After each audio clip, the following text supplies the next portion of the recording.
The future of mobility in cities, is this what you think of? Quiet electric cars that whisk you from point A to point B without you interacting with them outside of That truck hit someone, LOL, in the trailer, of course. Maybe that model was trying to depict the real life issues with autonomous vehicles. Putting where you want to go. For years, futurists have been predicting that autonomous vehicles are coming imminently. Though I'm a bit dubious on that claim, considering automakers can't even figure out whether cameras or LiDAR are the way to go on autonomous vehicles, and governments would need to... Obviously, motion censoring would be fucking of the utmost importance, but go on. Have a whole bunch of concurrence on standards and lane markings and things of that nature. I do believe that they are coming eventually. And I think it has the potential... No, it was in the channel trailer we just watched. Yeah. Yeah. I know. Are they not modeling cities? It looks like they're using like gaming software or maybe like actual planning software. I might be using like oh, I don't know if they'd be using Blender or not, but yeah, it kind of looked like they were emulating like city systems and stuff on the city planner plays. To ruin cities this is city planner and increase social explains. inequity if core issues are not addressed. And here's why. Autonomous vehicles will increase VMT, or vehicular miles traveled on roadways. The Wisconsin Department of Transportation, my local DOT, defines VMT as a measure of the miles driven on a specific area in a specific time frame. VMT is very important when measuring the amount of cars on a roadway in a given time. So first and foremost, there's a significant risk that... So the reason why is because autonomous vehicles would just be like circulating on, they would be in a constant state of motion pretty much. They would be traveling to either pick somebody up or to drop somebody off. And then in the interim, they will most likely stay on some sort of arterial path. And there has been talk of like building specific roads for autonomous vehicles that would be like similar to like the Beltway, where they would just like take this, they would be moved to like an exterior roadway if there was a impasse where there was not a request to be picked up or dropped off, because that would ultimately save time than like going to like the nearest destination, parking, waiting, or sitting idle until they were needed. Why are all neoliberal transit solutions so fucking shitty? Because they are neoliberal transit. Neoliberalism in general is building off of the existing systems, accepting them as such, and making minor adjustments to funding mechanisms. So we don't know what it's like to put 100% of government funding into a transit system, especially like a cross-national transit system. So we've always had a shortage of available governmental dollars for our transportation projects. And so anything that is proposed by a neoliberal is going to require regressive taxation or some sort of half measure or means-tested approach to help with the funding of a new transit system, whatever that might be, infrastructure, what have you. And that's neoliberals thinking they're being pragmatic.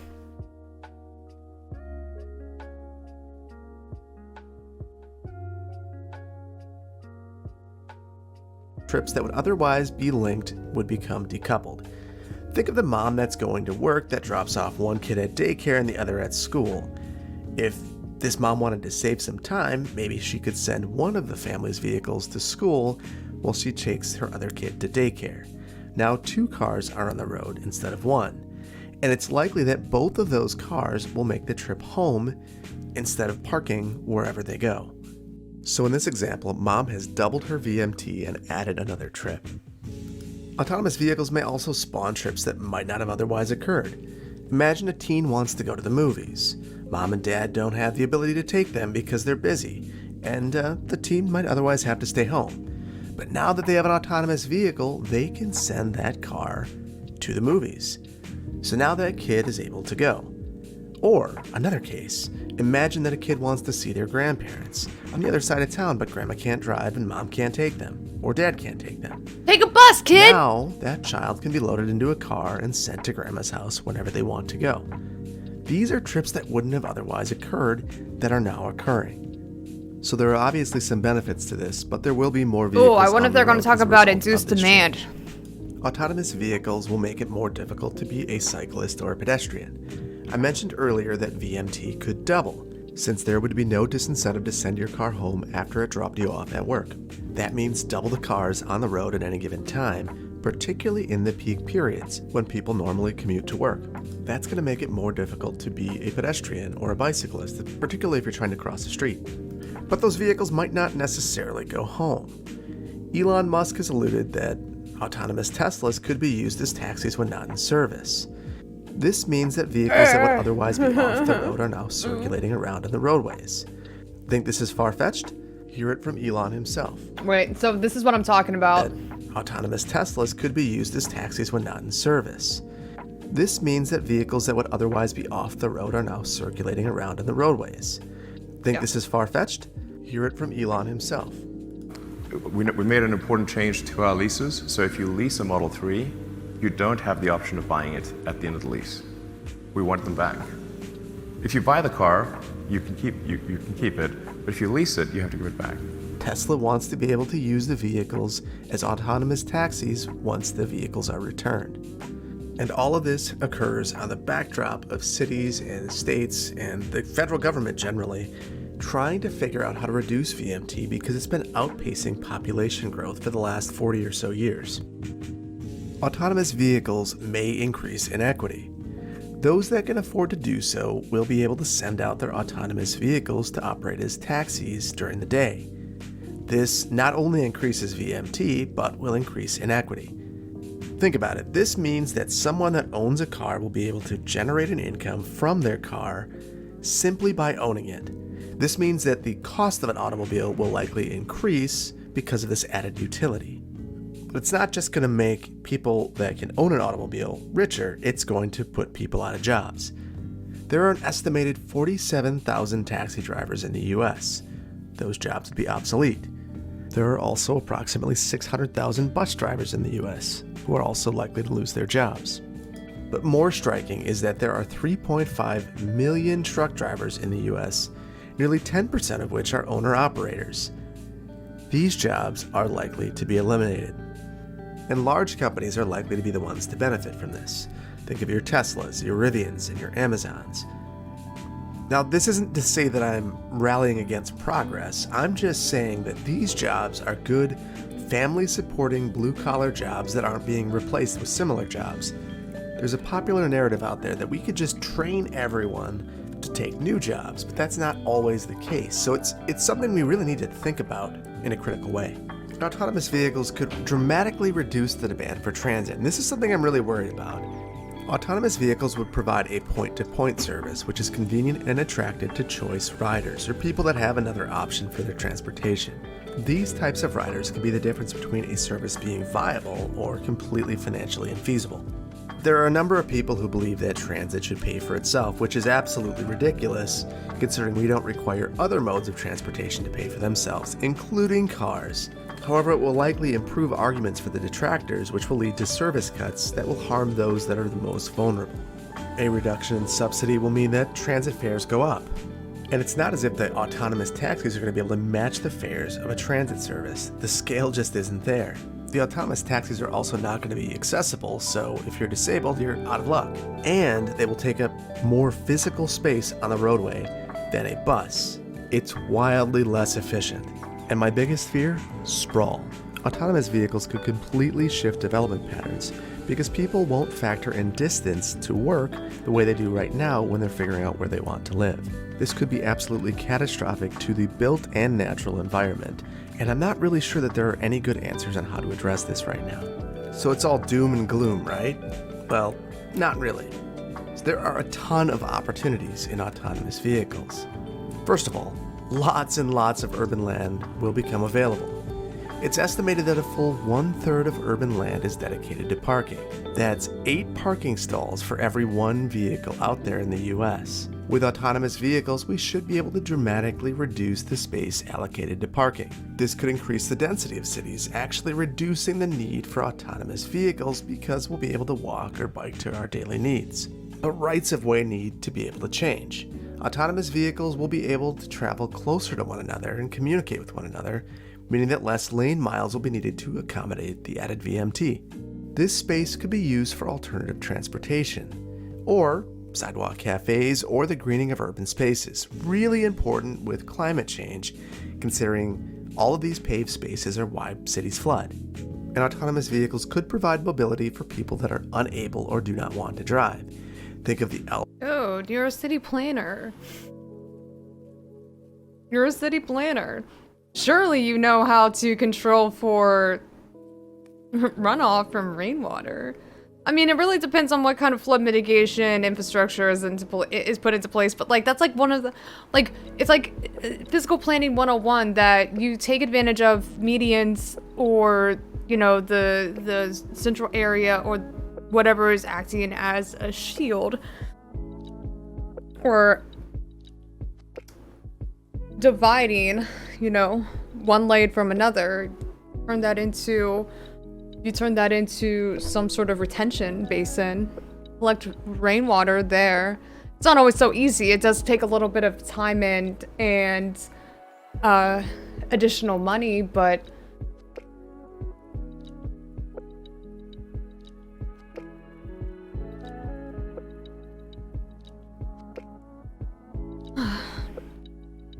so, chat, you ever notice that whenever you have a median on a strode, right? Strodes have these a lot.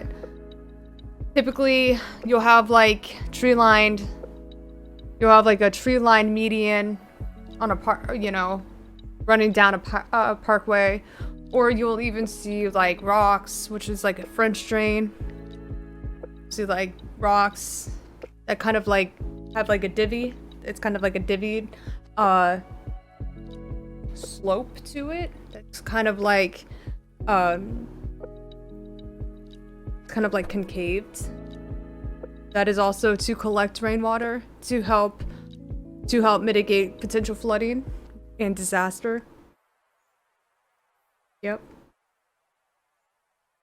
elderly, disabled, children. My brother was a city planner and left because there was too much bullshit in the job. Oh yeah. Being a city planner is fucking... I mean, I've never done it personally, but I would imagine that it's a lot of heartache. Especially if you're trying to do as much as you can for those who are in, the most need, and you don't have that luxury to speak up if you're just a, regular ass city planner that has no seniority at all. You're just a foot soldier. And cities are literally ran like neoliberal businesses. So you have priorities. And tax money is not distributed equitably. Equitably. So, yeah. Equitably. I would imagine they would get easily corrupted.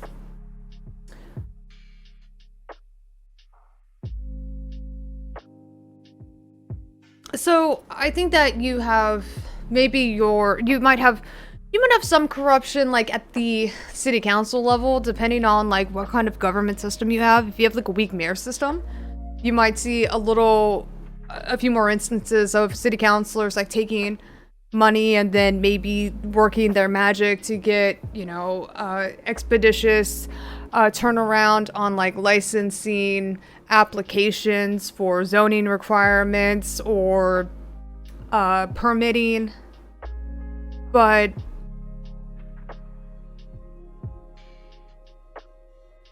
I would say, yeah, that would be like at a leadership, like management level.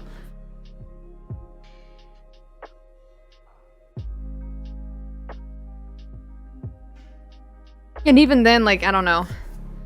Maybe. We had a mayor that owned a paving company. Guess who won all the road construction contracts? Jesus, that's bad. That's really Or bad. just those that don't want to drive, like I mentioned, or those that live in communities that lack adequate transit service. So there are some things that the collective we have to do. Government at all levels needs to maintain communication with automakers and leaders in autonomous vehicles. Why? To ensure that lane markings and signage is standardized. While standards do exist in the US and in other places, that doesn't stop the odd side from being installed. Even today's cars with lane keep assist are remarkably capable under normal circumstances. The problem is that there are many edge cases in the real world, or cases that occur outside of normal operating conditions. These types of operating conditions can completely throw off autonomous vehicles. This includes things like this situation in San Did they say GPS too? Like you have to have a constantly updated GPS system, a coordinate system. Think about how many times Siri's tried to drive you off at the edge of a cliff. Now imagine not being able to control for the human response to knowing that you actually don't keep going into this fucking lake, right? That is a huge concern. Francisco, where vehicles became completely confused due to a dead-end road and turned around, doing Y-turns like crazy. And roundabouts generally are a concern. They're often non-standardized designs that can really throw off an AI system. And cities really need to plan for autonomous vehicles. These vehicles are going to require loading zones where people can get into the cars, and legal frameworks that determine liability are absolutely needed before autonomous vehicles are unleashed on our streets. We're also going to need to think about what to do with all the cars that are not autonomous. It's going to be difficult to plan for an autonomous future when traditional vehicles are out there. And many cities own parking ramps or parking garages for anyone who's not in Wisconsin. Cities need to think about what they're going to do with these garages, ensure that these can be redeveloped into other uses. So there's a lot to think about with autonomous vehicles. Do you think I'm on base? Did I get anything horribly wrong? Please let me know. I want to know what you have to say. And if you like this video, please let me know by hitting the like button and considering subscribing to the channel. This is my first venture into this kind of content, and I want to know how you feel. I can't wait to hear from you, and I will see you in the next one. Bye-bye. Bye! Okay, I just can't get behind the idea that autonomous vehicles are somehow a better option than like a mass transit system. I don't know. It's just me.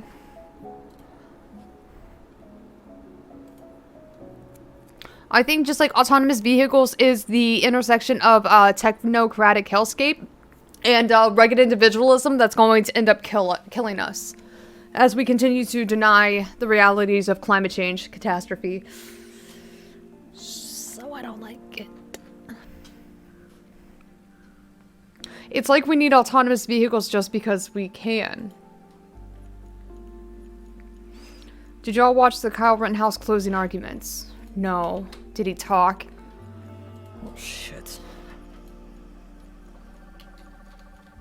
I'm gonna reset the sub goal.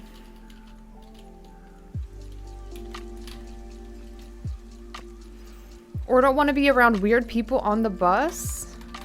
What? Hold on.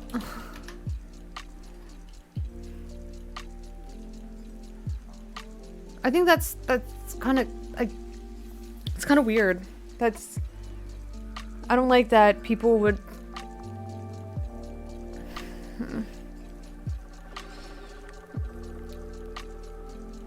Whenever you jet sets, you don't know who the fuck you're sitting next to. Have you ever heard anyone like, I'm sorry, I don't like riding on planes because you just never know who you were going to sit next to. No, right?